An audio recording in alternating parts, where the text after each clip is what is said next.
Okay. Yes. So now we're done. So a little bit of technical setup. So a very, very warm welcome to the second patient workshop of the AGO1, AGO2 Syndromes Patient Association. My name is Antje. I'm not very important here today. I'm just trying to moderate a little bit the session and this afternoon. And for some housekeeping rules for today, I would like to start with some things that you know already. For example, toilets you see here, lunch is up there. For all the families that join us for the afternoon, we will continue this workshop later on in the classrooms, which is on the first floor. And now let me quickly run through the agenda so that you know what to expect. Oh, wait, okay, we didn't synchronize. I had this in my forward. That doesn't really matter. So what to expect from this afternoon today is we're starting with a welcome of our president, Nora, to whom I hand over in a second.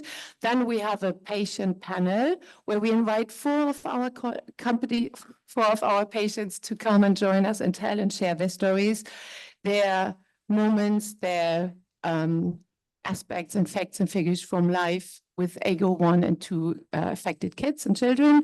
After that, we're super, super happy to have 3 of our doctors joining, Davor, Hans-Jürgen, and Amelie, to update us on the latest developments. After this, we go into do's and don'ts of diagnosis. That is a bit of a deep dive into the first month of getting a diagnosis and what does that mean and what is good and what is not good. And we use the last part of the day in order to look into the future and see, okay, what's up now? So how is the association developing? What can be inspiring for us for the next couple of years? And also latest developments from the regions, which we're looking out very much forward to. That's it from the agenda. With this, I'm handing over to Nora. And Nora, the stage is yours. Thank you. Is it on? Okay, great. So thanks a lot, Antje. And I'm really excited to be here again for the second time. So after Regensburg, for this to happen again and have the second Argonaute syndromes meeting. And the last one was really successful. So we had funding at the time from the European Union, and out of the 20 conferences that they sponsored, we were the one that they highlighted in their paper to talk about that networking support scheme. And I'm really thrilled. I think Peter told me we had to move our session back because there were so many talks that related to the Argonaute syndromes. I think we went from 4 last time to at least 8 this time. And so my challenge to you is to keep going on an exponential path. So I'm counting on you to double this for the next meeting, because there's a lot more, as you heard also earlier, that we need to do. And it's just fantastic, I think, really for us families to know what you are researching, what you're doing, that you're dedicated, and that there are people out there who are working on understanding better what's happening to help our kids. And I've had the chance to talk to many of you and to hear from you how this also helps you understand who your research is helping and what we need. So that's really why we are here. So the goal of AGO Alliance is really to help our children and to help them walk, speak, maximize the potential to really understand what's happening and how can we help them. This can also mean to let people know what is the current therapeutic approaches, what have other parents tried, what has worked for them, and also to push forward with is there new therapeutics that we can develop. And who are these children? So those of you who were here earlier for Davor's talk, he mentioned similar numbers. So we have over 100 patients now across the world, and we do have over 110 families that are in our Facebook group. So we have very good coverage. You can see there's quite a lot of families now in the US, the Netherlands, because they have excellent genetic testing. So that's a testament to the importance of genome testing.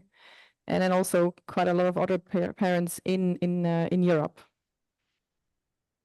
And as you've heard, I mean, my daughter is also, she was diagnosed quite early when she was 6 months old because of a severe epilepsy. And I was also glad to see there's research going on. There's still a lot that we don't know. What are some of the functional aspects? What is going on? And so for parents, it's really this anxiety about what's going to happen, what's going to come, and what might be around the corner. And really important to understand more there. We've what was really last year, we rebranded. So we changed from AGO2 Association, we became AGO Alliance. And the important thing there was really to connect across the different Argonaute genes. We are small groups of patients, and it was important for us to unite, to have a bigger strength in numbers. And we relaunched our website as well under a new name. And we added 6 more languages to really be more accessible. And it's fantastic to see how we are actually reaching all across the globe and to all of many countries all over the world, and that this information is getting out there, and that newly diagnosed families can find information and can find us.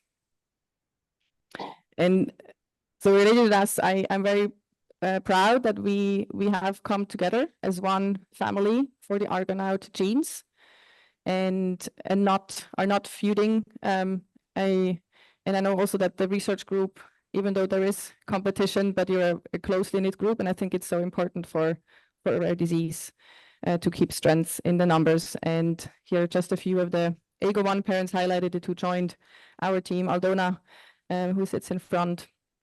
Anna, you've probably seen, who's also selling merchandise for the Spanish Association, which will put the funds together if you want to support that, and Naomi, who may be joining us online. We also obviously want to partner with you in research to both understand what is happening, but also if we can help in any way to advance and get faster to new therapeutics. So what we have done in the past to work very closely with Davor to make sure that he gets a good enough representation of patients for the natural history study. And as I said, I think now we have about half of those diagnosed who have submitted questionnaires.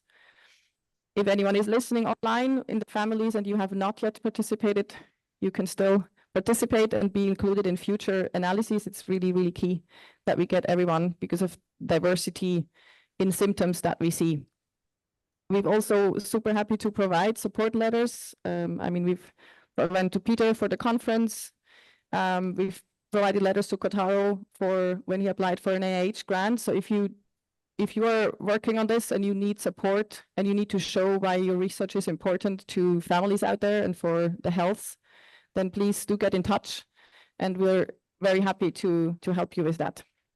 We also work with Davor and Amelie on patient cell models. So as well, if there is a mutation or something where you would need, please get in touch and we will see if we can help on that side as well.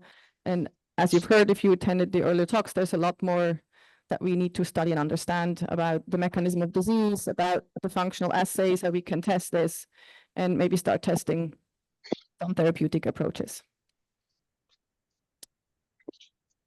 And one of the pillars as well of us is really this empowering the families with the information that we do have. So another thing we did this year, we collaborated with a genetic counseling student from UPenn, and we put out a resource that's free in layman's terms to just help parents understand what does a genetic report mean and what does such a complicated table actually tell us. And I do hope that now with the natural history study progressing, there is a family guide on the horizon together with Unique, which will be another fantastic resource to have for families to learn more about symptoms and medical care teams that need to be involved. And yes, so you can stay in touch with us. You can sign up for our newsletter on the website. If you have research and you have anything you'd like us to spread, you can let me know. We're also super happy if there's any layman summaries of what you have found to spread that. Or if you have new research, you can always send this to us.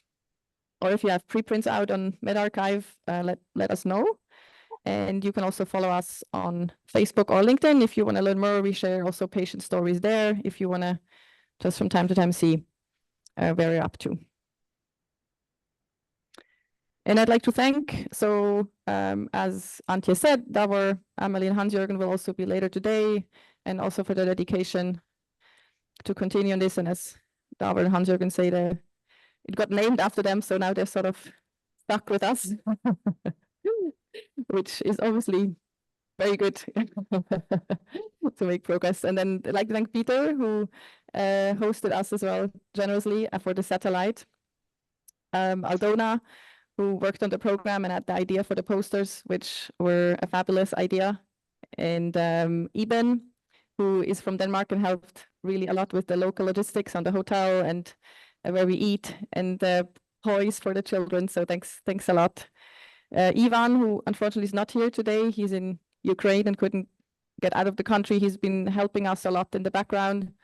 He worked on the website translations and he did all of the designs for the posters that you had the pleasure to see. And then I'd like to thank Antje for doing the moderation today. And lastly, also the funders. It has been a very challenging year to get the funds together.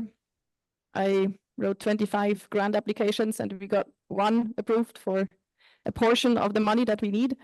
And we put all of that money into the travel grants for the family that they can be here. And we are lucky. I named 3 private donors who very generously supported us as well, and which helps us finance this conference. And we're also glad again to have Costello Medical, who will help us in some of the event communication material. And yes, the Foundation Prodimora from Liechtenstein graciously funded this conference and the travel grants for the patient families. And with that, I'd like to hand over to Antje and the panel. So thank you. Enjoy.